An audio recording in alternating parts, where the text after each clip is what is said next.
Okay, we're good. Sweet. Okay. I'll ask my question first.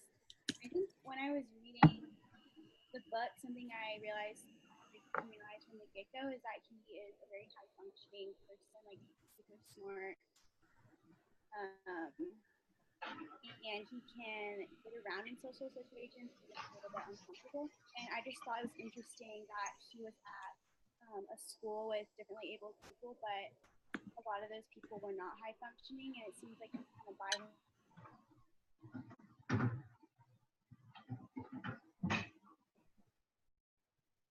I lost your voice again. I don't know if anybody else did. Yeah, I'm sorry, I couldn't hear you.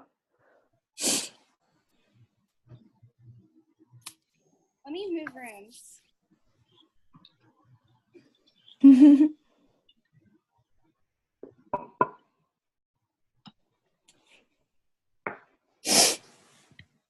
What page did y'all read to?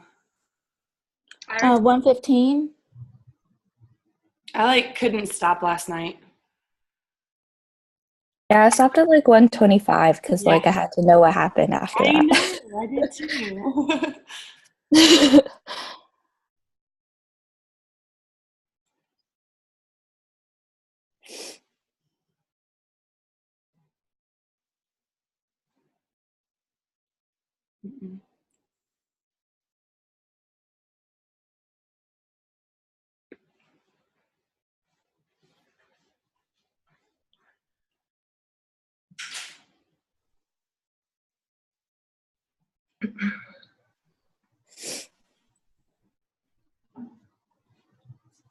Maybe.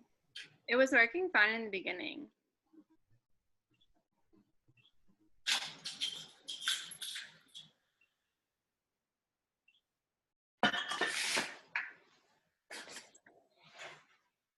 Love you.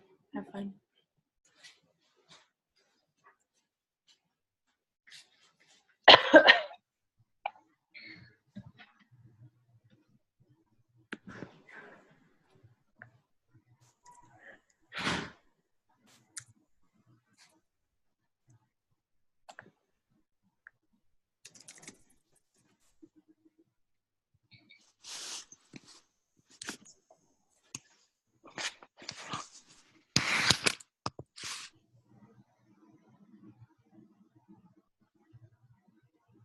Do we want to start with the rest of the discussion and she can jump in whenever, or would that not be good? I don't know. I think to leave. Is that what we were doing hers? Yeah. Oh, that's right. She needed to go. That's right. So, we can start somebody else's question if we want. She could just jump in whenever, and then she could do as much as she can and then go. Yeah. We could let her interrupt whenever she gets on. Yeah. Sure. Does anybody want Oh no, now we can't see her. I can see her, but I can't hear her. Yeah. Me too. Do you want to just type your question, maybe?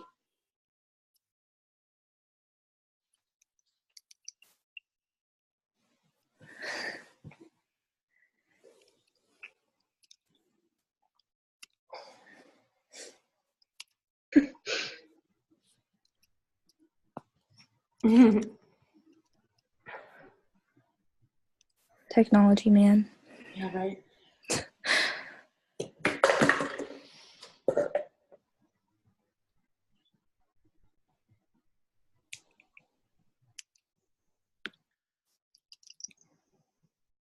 So is she typing it?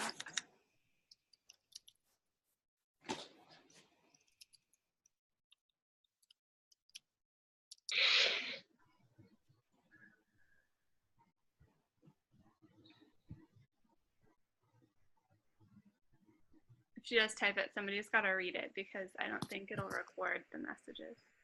Okay. I'll read it.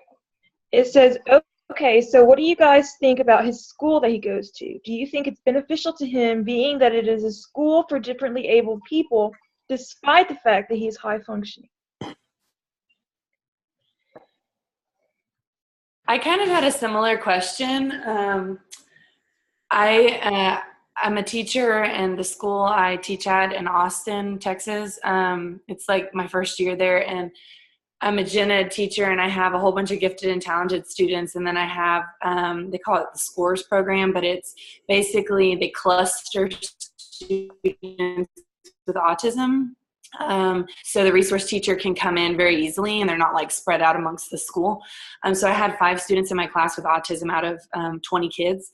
And the rest of them, I think because they gave me the 5 students with autism, they gave me the rest of them were like super gifted and talented. And I mean, which was great because they connected a lot anyway, all the kids. But I was thinking about that when I was reading the book. I was like, those gen ed students, I think my students with autism really my gen ed students benefited from having those students in my room, in our room. And he's so high functioning. And actually at the beginning, I loved what he said about how everybody's got problems. Everybody has something to work on.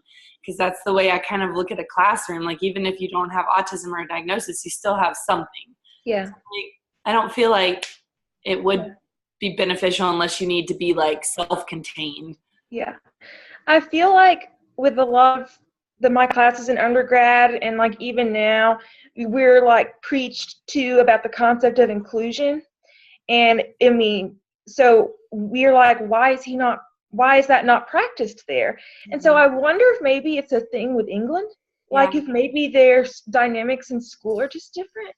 Because I kind of feel like if he was in America, it's more likely that he wouldn't be at a school like that. Yeah. He'd probably be in a gen ed classroom somewhere, like an inclusion classroom. And this was a while ago, though, right? Because he has a memory from like 1992, right?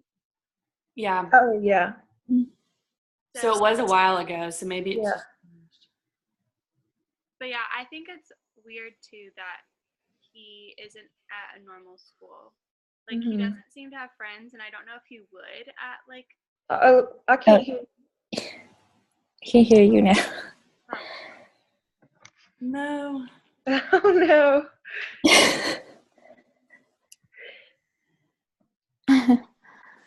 I thought about that too. Can you guys hear me? Yeah. It's weird. I can see y'all, but I know you can't see me. I don't know what's wrong with that. But I was thinking the same thing because the way he described his school, there's a lot of kids that are very low functioning, or there at least is a couple that he mentioned. And I feel like he could be outcasted in like a normal public school, but I feel like he'd be given the opportunities to succeed more so because he'd be having all these other classes to choose from. I'm glad he got into the A math or whatever, but I feel like it's difficult for any kid to do that at a school like that. Yeah.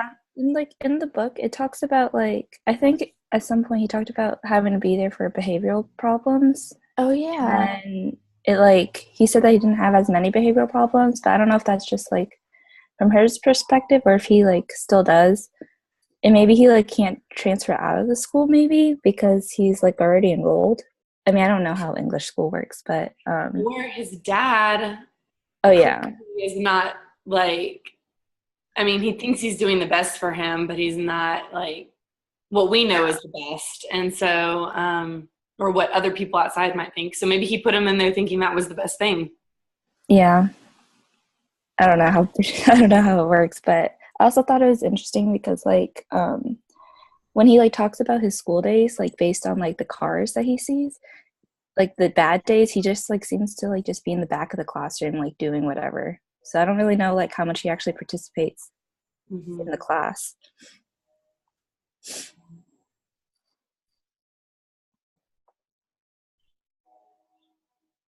Madeline says, I think his dad might be misinformed. Yeah. Yeah, that's what I feel like too. Or he could be. I feel sort of sorry for him. Exactly. I was thinking the same thing, that it's like he's going through all this personal stuff, and who would have handled it any better, I guess. I mean, I probably wouldn't have done what he did, but Yeah, I No? hope Maybe I would have. not. Madeline, do you want to ask your second question since it's 8, since it's almost 9? Okay. Can y'all hear me now?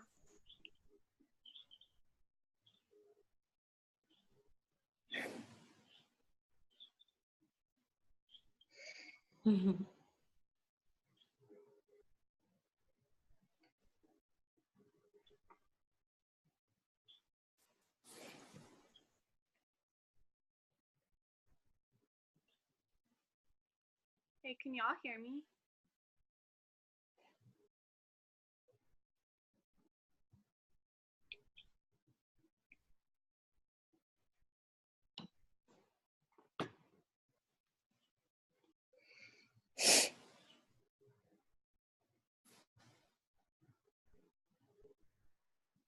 What time did we say? 9:30? Yeah.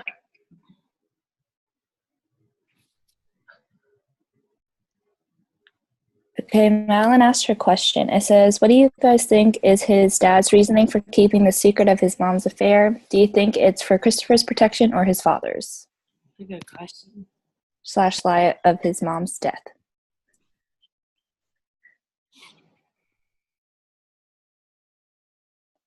Whenever I was reading that was one of the last things I read about when I stopped at page 115 was his dad kind of explaining himself. And it seemed like it was like a rash decision to lie to Christopher because I don't know if I think in his mind it was just going to make things less complicated because poor Christopher's already, like, everything, his life is so much, his world is so much different. And he has a hard time understanding, like, some things. I feel like that's what his dad thinks of it. And so he's decided, like, I'm just going to tell him that she's in the hospital and then kind of figure things out. And then he couldn't lie to him anymore, or he couldn't tell the truth because that means that he found out he lied, and Christopher does not like lying. I think that it just kind of became a huge lie from one like rash decision in the beginning. Mm-hmm. Yeah, I think maybe in his mind he was thinking he was protecting Christopher by telling him that lie, but also it's hard to say that he wasn't protecting himself too, because in the moment it might have been easier to say something like that, like, oh, she's in the hospital, she can't have visitors, don't worry about it. And that sort of reveals something, I think, about what his father thinks of him, that it's easier to just lie to him than it is to tell him the truth in certain situations. And I don't think that's right. Can y'all hear me? Mm-hmm. Little. Can you hear me now? Oh, maybe never mind. If I start talking, can you hear me? Yes. Yeah. Okay. I kind of agree with Kelly that he was protecting himself. I think that he was really, really angry that it happened. And in her letter, she said I don't remember who said it, but she just like left a note. Mm-hmm.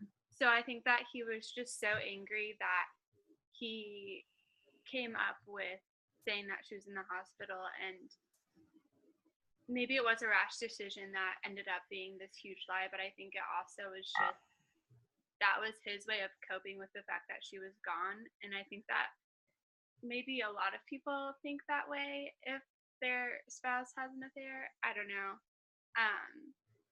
And then he just figured that it was easier to just let her die in Christopher's mind than have to deal with the fact that she may never reach out, because when he originally said it, he didn't know if she was going to reach out to Christopher, because in his mind, he thought that she like couldn't deal with Christopher anymore. And I mean, if I were him, I probably would have thought, okay, well, if she left, then maybe she wants nothing to do with her son ever again.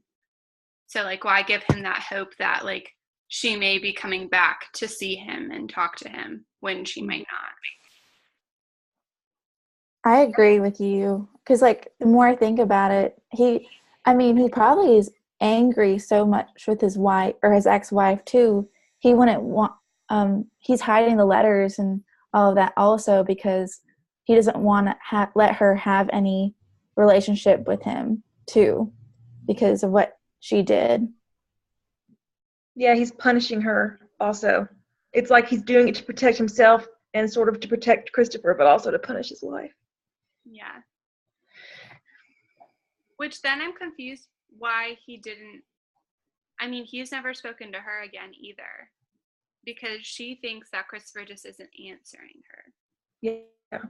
So she doesn't even know that he thinks she's dead. I think he's just like kind of took advantage of the fact that his son had a disability and that he doesn't understand, that the dad doesn't, he can say he doesn't understand or he won't be able to handle it because he's got a disability. But in reality, I guess it happened when he was like 13.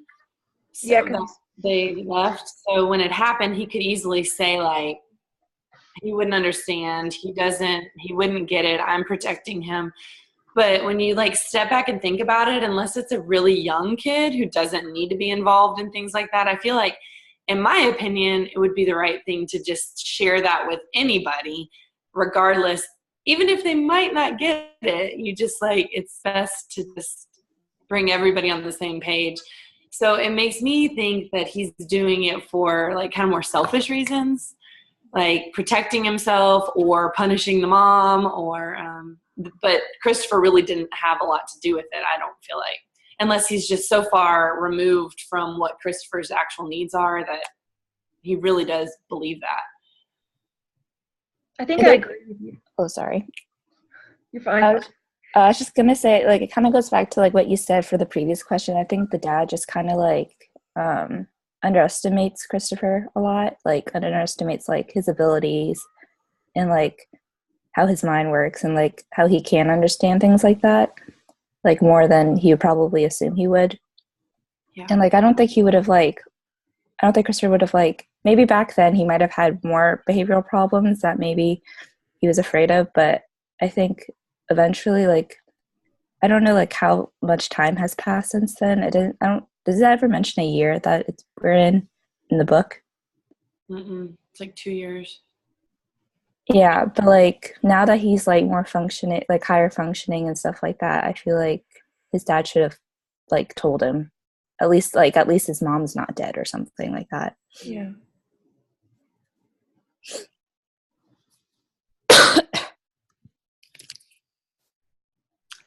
So I don't know if it's Maddie who needs to go, right? I don't know. Do you need to go, Maddie? Okay. I have a kind of different question. Can I ask it? From the very, very beginning when he was arrested and he hit the police officer, I was wondering about like what training these police officers or anybody who's going to come into contact with anybody, like anybody with any capability or disability, like what kind of training are they having to deal with a person just like this, like to de-escalate it and to make it easier on the person, because he really didn't do anything wrong and he was reacting in a way that he knew how to react. I think he was acting a little bit rash. I think that he saw a child, and I don't know if he saw beyond that, because I've been trying to picture Christopher in my mind and trying to think of how he like looks and seems when you like approach him, because I feel like a lot of this is his mind. Like all of this is like in his mind, unless he is having conversations with people. But I still like, I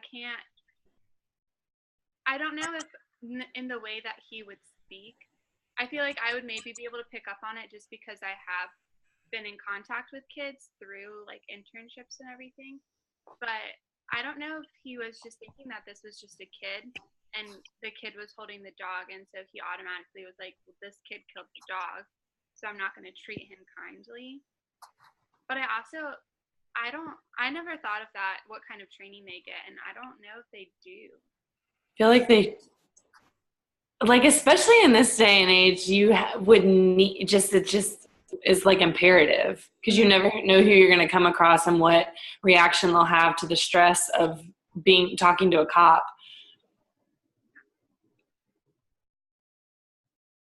Yeah, that's interesting because I don't know if they are trained to know if someone has autism or what to do in that situation, or they just need to treat everybody the same for safety reasons. Mm-hmm. But that does make me wonder if police officers are taught that certain people you cannot touch, or you need to be aware of who if they have a disability or that sort of thing. And like, I just kept thinking the whole time, he could, because he's the adult. Like, I think of this all the time as a mom. I'm supposed to be the adult, so no matter how much my 5-year-old is hurting my feelings, I have to be the one to walk away and be the responsible one. So I'm thinking about that as a cop, where I'm like, he needs to know how to bring it down, I guess. Yeah, especially considering he's only 13 years old. I feel like a cop, no matter what, would kind of be more gentle or understanding with someone of that age.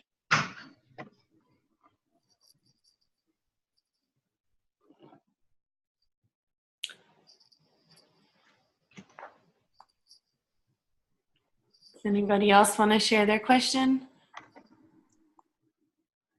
I can.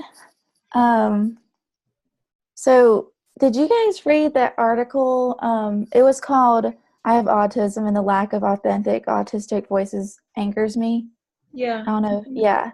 Whenever I actually read that before reading the book, and it mentioned in the very beginning how much she didn't like this book, the way it portrayed people with autism, because of how depressing it was. And she kind of stated how the whole book, with all the things that Christopher deals with, his mom leaving, that it makes autism seem like a problem. I was wondering if the plot of this book could have been written differently, so it doesn't make having autism seem so depressing, or would changing that take away from the effect of the book? So I have my own opinion, but I was wondering what you guys thought. It's a really good question.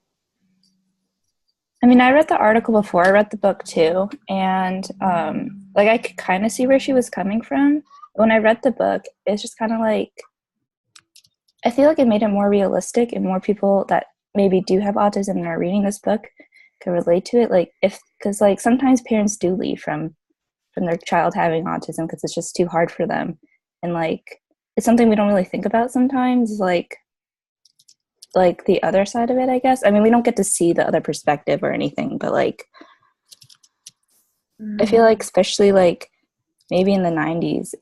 I mean, I don't know anything about the 90s really because I was just born, but I don't know what it was like to have autism back then. So this kind of just gives a different perspective on it, because sometimes media could portray autism as something that's something magical or something that's incredible, this is, we talked about last week, right? Media portrayed in the autism. So I feel it's important that we talk about things that are not so happy about it sometimes, and I think this is just another perspective of it. Even though the author didn't have autism, these are possible things that could have happened. Yeah. I feel like the author of that article from The Guardian had seen a lot of representations of characters with autism that were negative and kind of depressing, families that were torn, and she needed to see something more positive. Whereas I do feel I don't know, I've seen some portrayals of characters with autism that it's not it drove their family apart. You know what I mean? But I definitely understand if the only kind of representation I was seeing of myself in the media was the same story over and over about how something with me was tearing my family apart. That would be pretty pretty depressing. I have Completely. my question. I mean, it was worded differently, but it's basically the exact same question about the article in the book. And I think that there are parts that are very like blunt, like when he starts to list all of his behavioral issues. Like I think some of that could maybe have been toned down, and I think I see where she's coming from in certain parts of the book. But I also think that like people like to see tragedy and they like to read about it, watch it. So I think that the author is playing to what people want to read. And I think it happens to all kinds of characters, and I think it's important that there are books like this that are blunt and harsh and depressing, because people live a life like this. Like there are people out there that need to connect with this, and maybe they'll never read it and maybe they will, but it's out there as a resource for somebody to feel comfortable and say, okay, well, I go through this too. So, That's like go ahead. regardless of autism too. Yeah. I think it can be kind of harsh at times, and I've been like taken aback, but also I think that it is a reality for some people, and it should be out there in a book or a movie.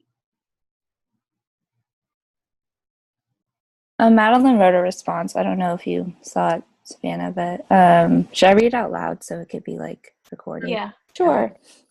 I did think about how that Christopher's mom left, and it was due to Christopher being on the spectrum. That is a really harsh truth.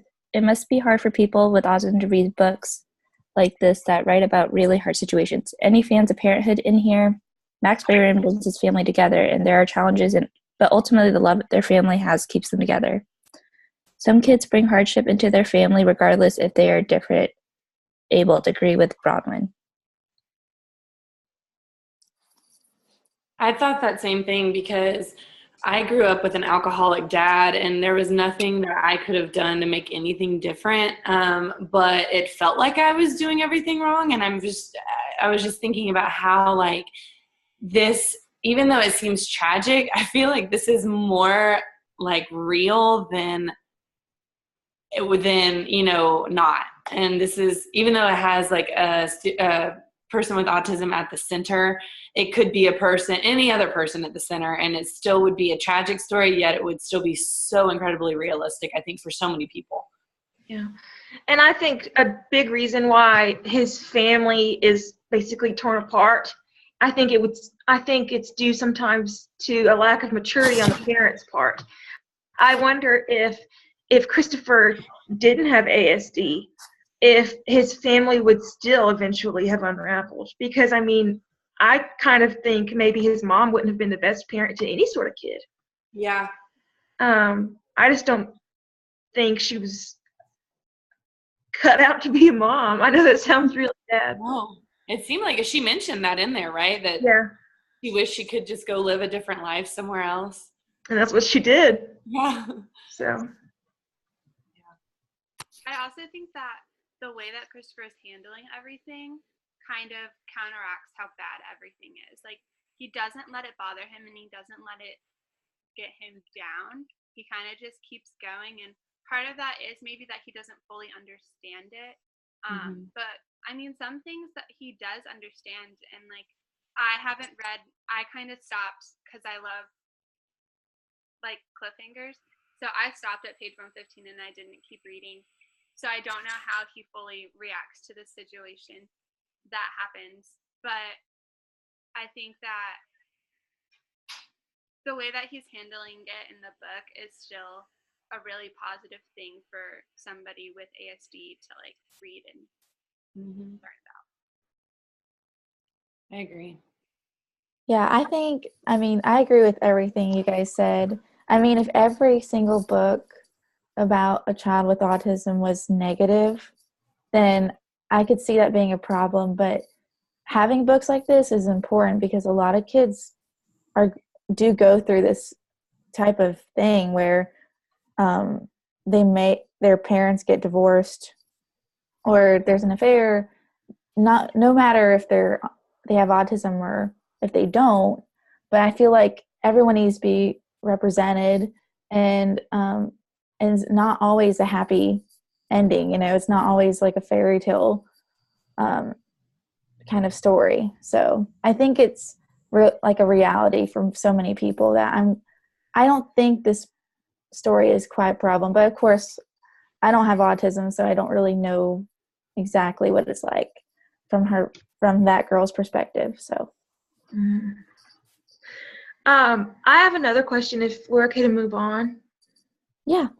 So this question was also inspired by that same article, so I thought it'd be okay to ask it now. She says in the article that characters that are supportive and loving to individuals with autism are almost non-existent in literature about autism. And so that's something that she wishes she could see more of. And so I was wondering if there's a character in The Curious Incident that you feel is a good supporter or an advocate of Christopher, because there's someone that I have in mind who I feel is a good supporter.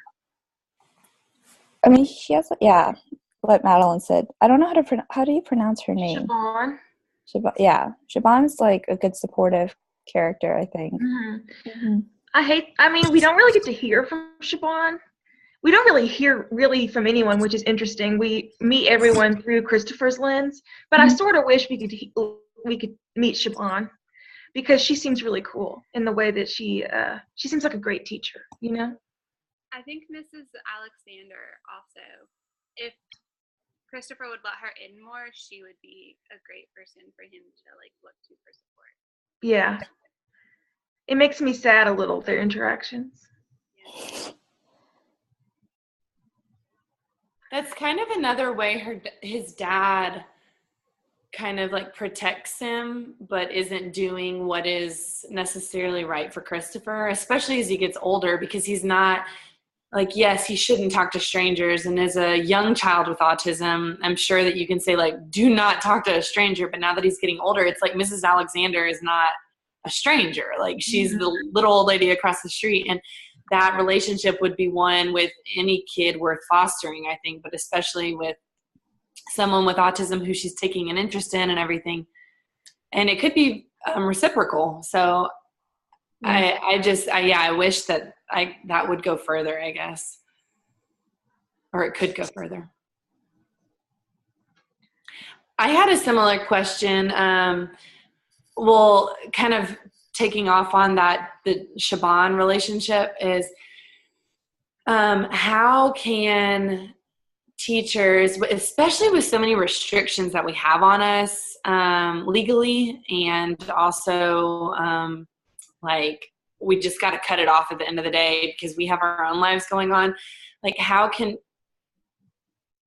wonder how much interaction she does have with his family.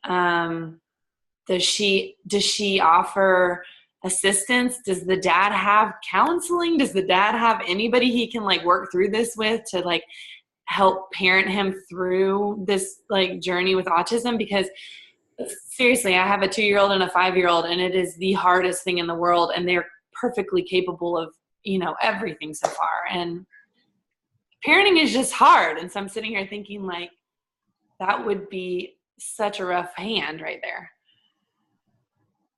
I don't think he does have anybody. Yeah. We can hear you. I was going to, sorry.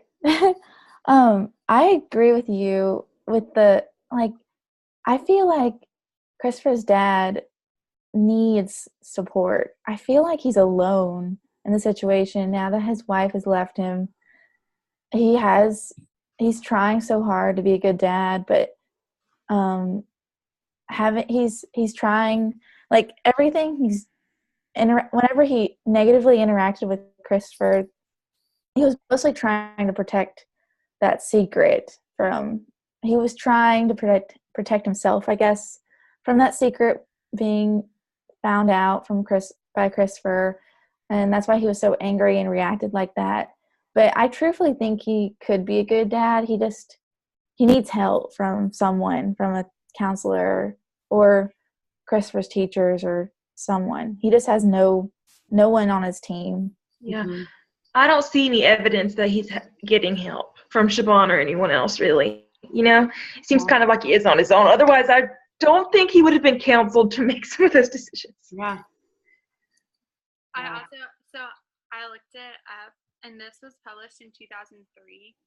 I mean, I was little, so I don't know how much autism was really known about in 2003, how much support there was, because I feel like there's a ton of support. Like I even see it, and I'm not even looking for it. So I think that that's part of it too, is that this time period was difficult and it was new, and I don't think that there were many people in his life who knew how to help him either. I mean, he doesn't seem like the kind of guy who has a lot of friends, just that guy he works with. Because he's always with Christopher, because he knows that Christopher needs to be watched and supported.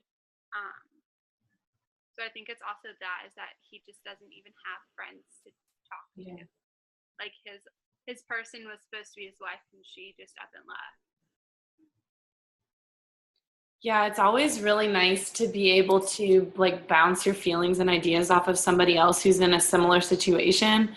And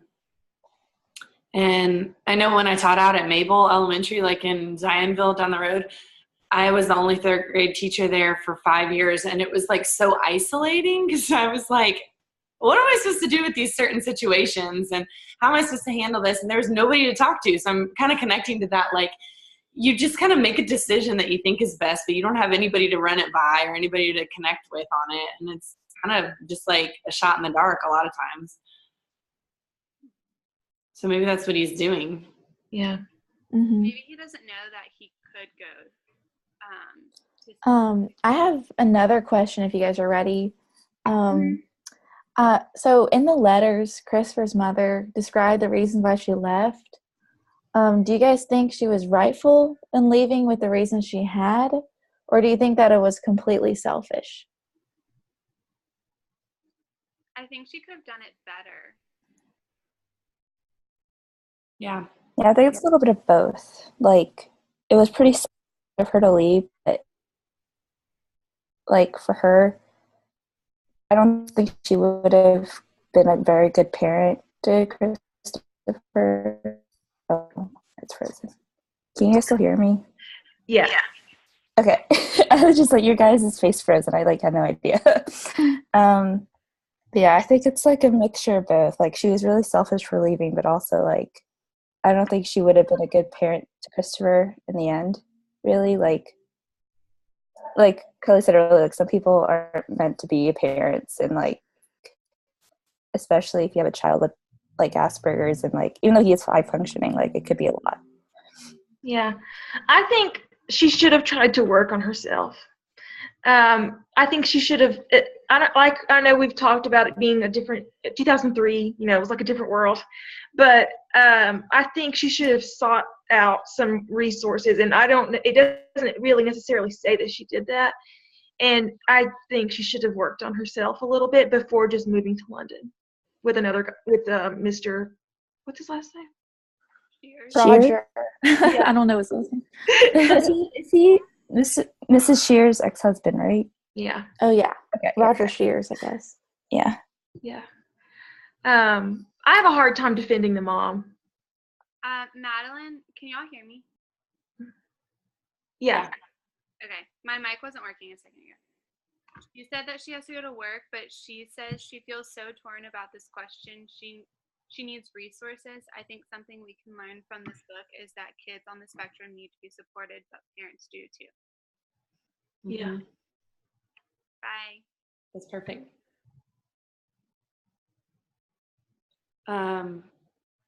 Yeah, I completely agree that the mom has like every right to do what she feels is right, but she has to consider like this kid now, because this is a kid that she had, and she might not be happy in her relationship, and she might not want to stick around or feel like she's doing anything productive or is important. But I feel like that thought right there when she said they would be better off without me is an indicator of a mental health issue on her end. Like someone who can't rationalize themselves out of that these people are better off without me situation.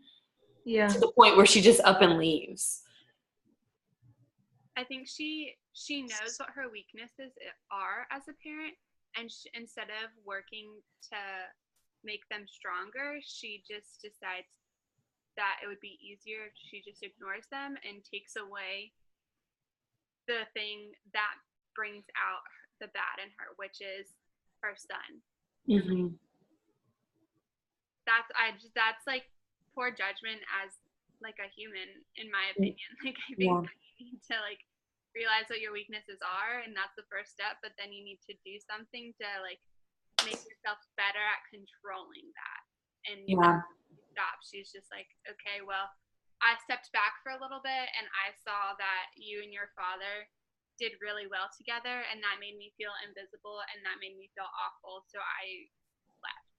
And Yep. okay, well, yeah, they were doing well, so like learn from what he's doing. Like I know that a hot temper is like hard to like figure out, and it'll probably take years, but at least doing that, like working towards making it better. Like Christopher's going to get older and he's going to be able to maybe understand it more, and maybe he can also learn how to avoid bringing out your temper sometimes. Like I don't know, I think that she thought that Christopher couldn't change at all either, and that was part of why she left too, because she was like, well, Christopher's never going to change because he is this way because he has autism. But I mean, I think as he gets older, he will get a little better. I mean, not a lot, but like he'll learn to understand. And I mean, he understands his behavior issues, and like sometimes when he's talking through situations, like when he started talking to Miss Alexander, he was like, well, this is what my dad told me not to do. Like I won't do these things. Like he understands that. He understands what he's doing.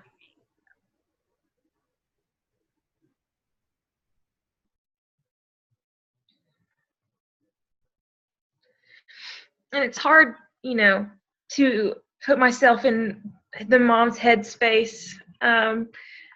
She's not in love with her husband, and she is in love with the neighbor, and she doesn't feel like an adequate parent, and she doesn't really know how to relate to her son. So it's hard for me to put myself in her shoes, and I do try to feel like empathetic toward her, but at the same time, it's difficult to defend her actions because I can't imagine, So I'm sort of torn about, like Madeline said, I'm a little bit torn about the mom.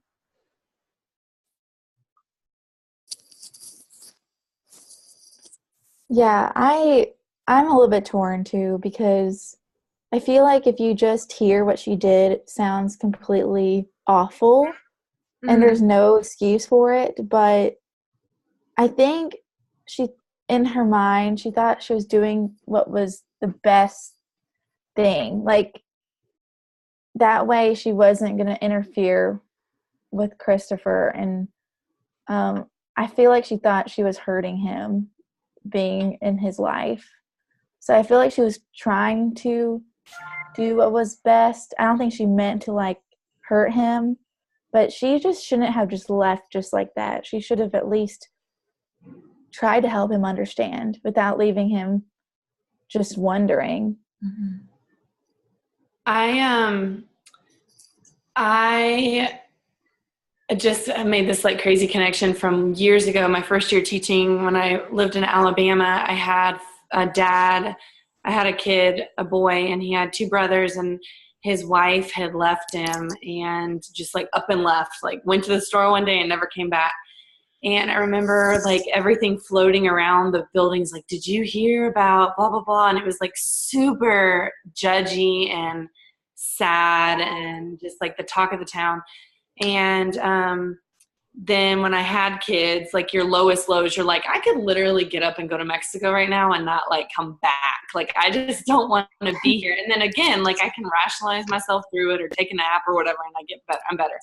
But I was thinking when I remembered that kid and that situation and how much judgment there was around it. And clearly that's like a mental health issue. Like, I don't feel like a person, a mom, a dad, anybody in their right that was like clearly thinking would just leave their children, because that's something that's ingrained in us. but I just thought of the stigma between moms and dads and how many dads leave their kids without thinking about it. Nobody says anything. Nobody, like, it's not the talk of the town. And then this dad, I mean, we don't know anything different, but just because of stories I've heard in society and everything, it seems like this dad might be praised for sticking around and being the dad who, like, kept his kid. And then the mom is out and, you know, has like a long moment of issue. Anyway, it's just interesting to me to think about how quickly it is we judge moms. Yeah. Yeah, and if a mom stays, whereas the dad leaves, nobody's celebrating her. Exactly. You know, it's her job. Yeah. Yeah. That made me wonder when you were talking, do you think like anyone knows the truth, or has the dad said that his wife has died, or like is everyone hiding the truth from Christopher, or I like think the school doesn't know. I think the people on the street do because Mrs. Alexander did. mhm. I don't think she knew that he said that his mom died, though. Because, like, when Christopher brought it up to her, she was, like, shocked that she was dead. I think they just know that there was an affair, and then that was it, Yeah. kind of. But I think they just knew not Christopher. Or, like, not to say anything, because, like, it's not their business, but also it's kind of their business. They're just behaving the way adults often do. You know, there was an affair down the street. Yeah. And one of the parties is now gone, and we probably shouldn't talk about it. Yeah. Yeah. Which is crazy because at the beginning of the book, you know how everybody was like, you shouldn't be asking these questions and you should be going home. And then as soon as we like found out the reason why he shouldn't be asking the questions, I was like, oh, Yeah. like, everybody's just kind of doing the same thing as dad is, where they're like, you really don't need to know about this. This is not your problem that your mom had an affair with the neighbor. Yeah. It's kind of awkward. But I think the dad might have told the school that she did die, because I don't think, like, we're seeing it all through Christopher's lens, but like when he gives the book to his teacher and she reads it and she's like, how do you feel about this? Like, I don't know if she knew.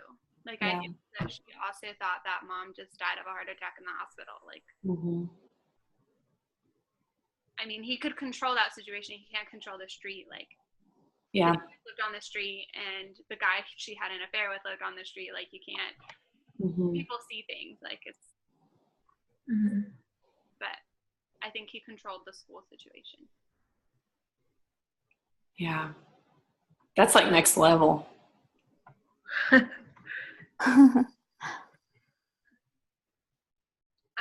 I have a second. Well, I didn't really ask my first question because it was the same as Savannah's, but I have a second one if that's cool. Yeah. Okay. So around page 35, he was talking about how he was going to start being a detective, and being a detective meant that he had to go and talk to strangers. And he was talking about how he doesn't like strangers, but he says, so talking to the other people in our street was brave. And I really liked that situation because he's really like talking through, okay, well, this is a struggle of mine, and I know that it is, and here's kind of why. But I have to overcome it so that I can be a detective, and I can overcome it, and it's going to be hard, but here it is. And so my question is, do you think that the act of simple challenges that individuals with ASD face are shown and explained as bravery, like, enough in the media? Like, I think a lot about Max and Parenthood because that was kind of the first show that like I watched with a character with ASD, and his family did praise him a lot for like overcoming things, but I feel like I don't see it enough as like little things being big for them.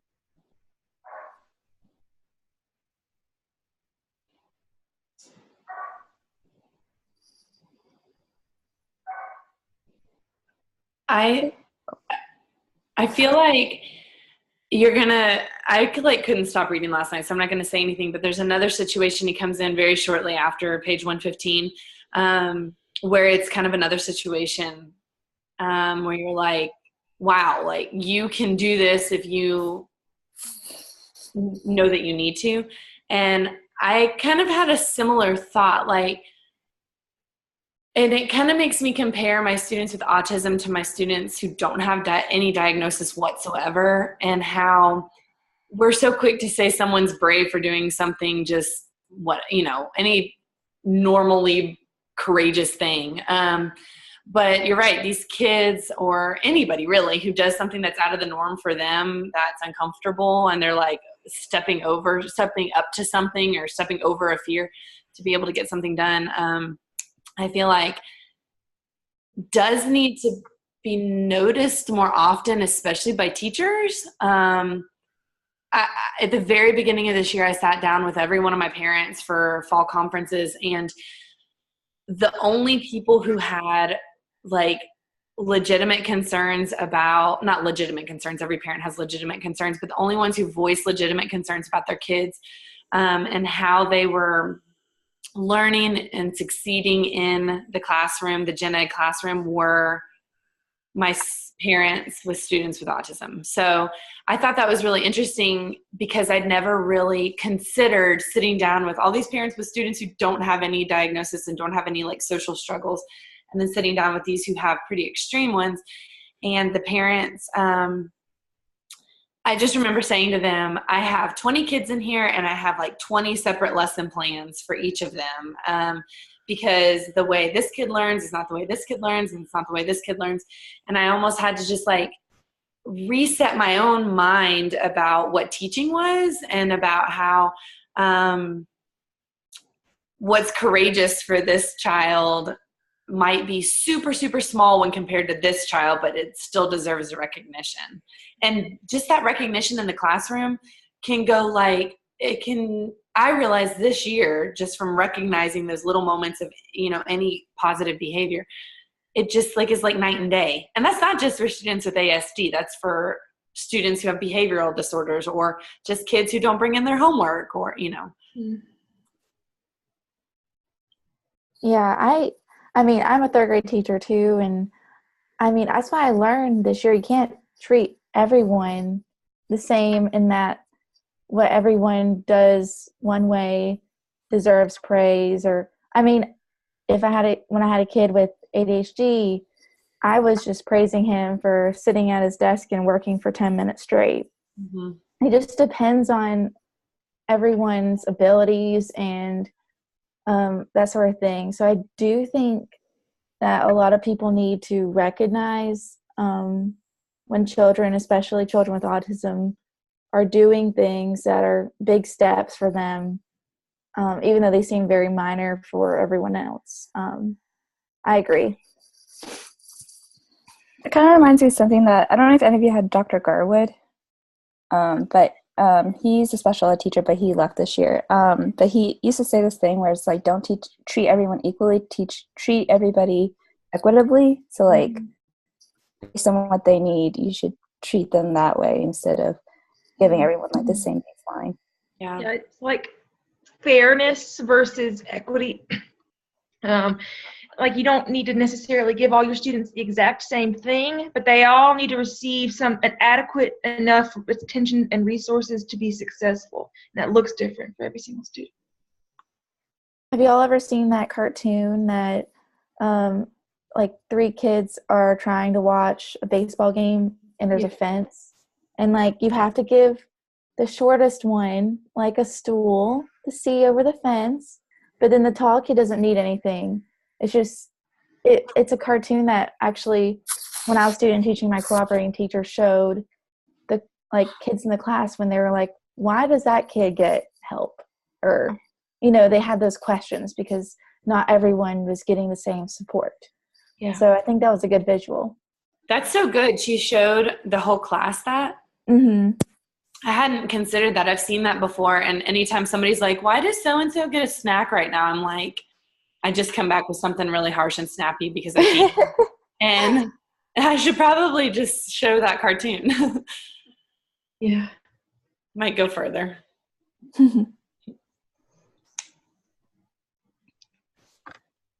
I think all my like thoughts and questions were definitely discussed. And I'm super excited for next week. I have one question. Well, I had another one, but it's already been asked. So like, I don't know if you guys, when you read the book, noticed that like every other chapter would like continue the story, but then like the middle chapters were like kind of like random thoughts that Christopher would have. And so like one chapter he would be telling the story, and the next one it'd be like some math equation that he was like discussing or something like that. And I was wondering if you guys thought that like the author laid out the book, like why he would lay it out that way, if this is like kind of like Christopher's journal, like this is the story that he's actually like writing or something like that, or if it's just like trying to like display like how like a way like a child with that, like the way that Christopher's thinking, like he could be focused on one thing and then the next thing you know he's like thinking about something else that doesn't relate to anything at all, really. I think that I've read a little bit about the author, not a lot, but I feel like he attempted to make this book like a study of a mind of a person who's a high functioning on the spectrum. And so I think maybe he was trying to achieve that whenever he was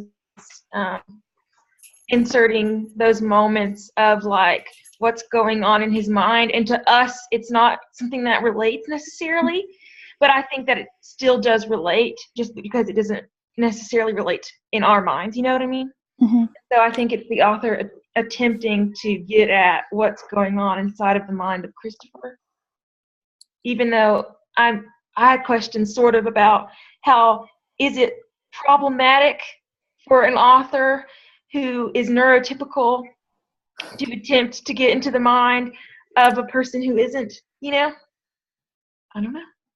Yeah, it kind of makes me want to know, like, did he do any research before making this book? Like, did he, like, know anyone with Asperger's, or did he just, like, it's like, oh, I'll just write this book?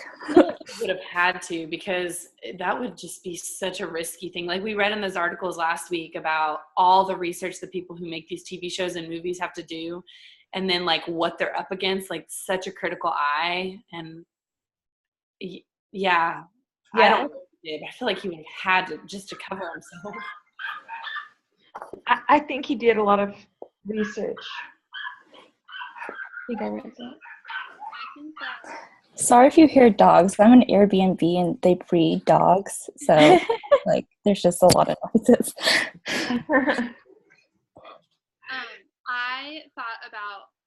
I didn't think of it as a question to ask, but I did think about how this book is laid out a lot as I was reading it, because it was kind of really difficult for me because I really like books that get to the point. And so it was kind of slow reading at first because I was like, oh, this is so frustrating. But thinking about it, he talks about how he talks a lot about lying and how he never lies and he always tells the truth. And I think that this book that he's writing to be super, like Christopher wants this book to be super real. And so he's kind of talking about his day to day without telling us that he's talking about his day to day. And I think that I can't remember exactly where in the book he said it, but he was like, a lie never happened. It's something that doesn't happen. So if nothing can happen other than what happened. And he goes on and it like explains how he starts thinking of all the possible things that didn't happen, and then he gets really confused. And so I think that to help him feel comfortable and calm while he's writing this book, he has to write everything that did happen. And so that is like the things that he thought about that day, or the math equations that came to mind when he was talking about something else, like when he started to tell us about how he likes to lay on the grass. And then he went into this whole thing about astronauts, because that's what he does when he lays on the grass, and that's the only thing that happens when he lays on the grass. I was thinking the same thing, that when I started reading it, I realized that pattern too. I feel like whenever he goes into those like tangents, it's like a coping mechanism or a way for him to process whatever he's going through, because there seems to be like one small link that would bring you to that spot, and then it loses me, or, you know, it's supposed to lose the reader because that's what's going on in his mind. And it kind of reminds me of when he starts doubling twos. I don't know if that is one of the methods that he copes with it by page 115, but he like doubles numbers, and like he does that when he's uncomfortable or when he gets in really small spaces. I was like, this is probably like what you said, when he's writing this book, it's bringing out all sorts of uncomfortable stuff. And that's his way to like kind of work through it in his book, and help him feel comfortable with it. It's super interesting because the author doesn't have autism, but it feels like when I read those chapters where it's describing Christopher's mind, like how he thinks about things, it seems so like real. Like I feel like it does such a good job of portraying like the thinking process of people with autism. Not everyone with autism, but some people. And like when he describes why he doesn't like lies or metaphors or yellow and brown, like I'm glad he puts those chapters in there because it makes everything else make more sense. Yeah. You know, like you kind of understand. Like he actually explains some of those weird things that he does, like the counting cars and that sort of thing. Like I'm glad that's in there. I agree. I just thought of something really random. But why, I don't know if this is explained later in the book, but why do you think his dad didn't throw the book away? Like, why keep it? Probably the same reason he's keeping all those letters. It's like, why would you keep them? Why not just trash them? But maybe like, Yeah. to come back later and. Right. He says that he was going to show the letters to him when he was older. So was he going to give the book back to him? I think you're right. I think that he was waiting for the right time to explain everything, and then because I think he felt guilty throwing it away because he loves his son. He doesn't want him just like, he's worked hard on it, just throw it away, but he doesn't want him to find out any more of the truth before he's supposed to. So I think he's just trying to hide it.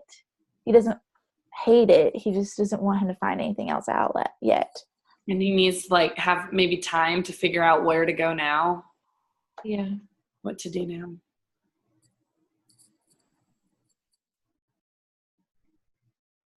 Yeah.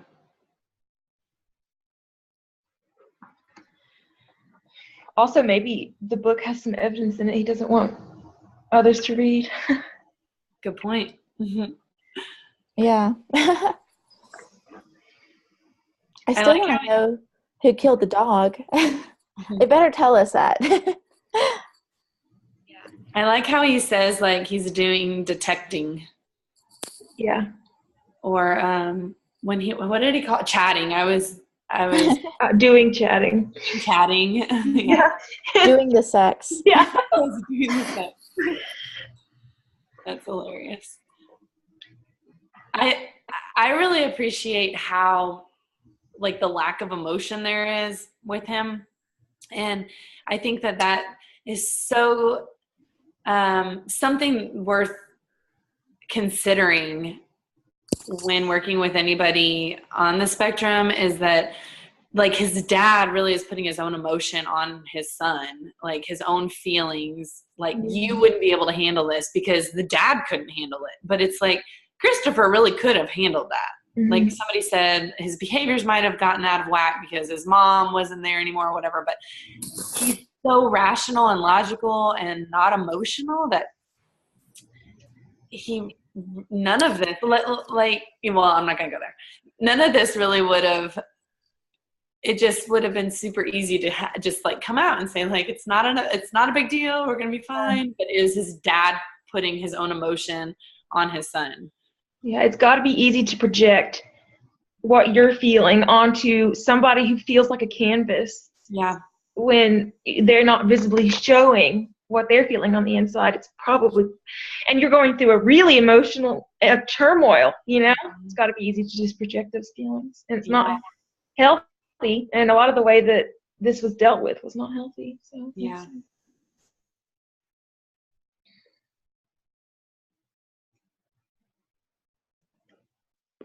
Do you have any other questions? I feel like all of mine were addressed. Yeah. So it'd be redundant if I asked the one that didn't get asked. I feel like I'm bumping up. I should not have read. I only read like 10 pages more, but oh my God, y'all need to go read this. Yeah, I read a little extra too. So. Like I'm gonna like say too much. Mhm. That's why I didn't want to read. Yeah. Because that's what I would do. I would get really excited about it, and then. So when I picked 115 or whatever I said, it was like, it just literally looked like a good, I was like, this looks halfway. And it had like one of the chapter numbers, you know? Yeah. But it was like a really horrible place to stop, right? Cliffhanger. That's the turning point of the novel. It was. Oops, sorry, 80 would have been better. Anyway.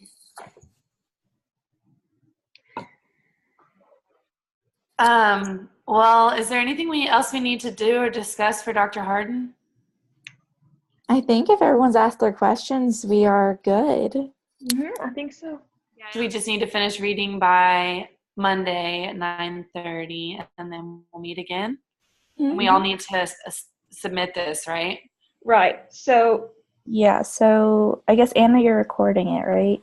Yeah. So So I said then, something about a YouTube page. Yeah, I think you posted to YouTube. I don't know, like, if it's whose YouTube. I think she said it was like the video should then be uploaded to your Appalachian YouTube account. what? We have a YouTube account through app? Apparently, I don't know. Oh, is it just like our app email on YouTube? Yeah, probably. I think so. I don't know. If not, then I'll make an account and print out the link. Okay. That sounds good. Thank you so much for facilitating all this. Yes. Yeah. Doing nothing at work when I saw all of this, I was like, well, I guess I'll do an email. All right. Well, I'll see you guys Monday at 9:30. All right. See you guys then. Guys, hopefully you'll be able to see my face when I talk next time. All right. Bye. Bye, y'all. How do I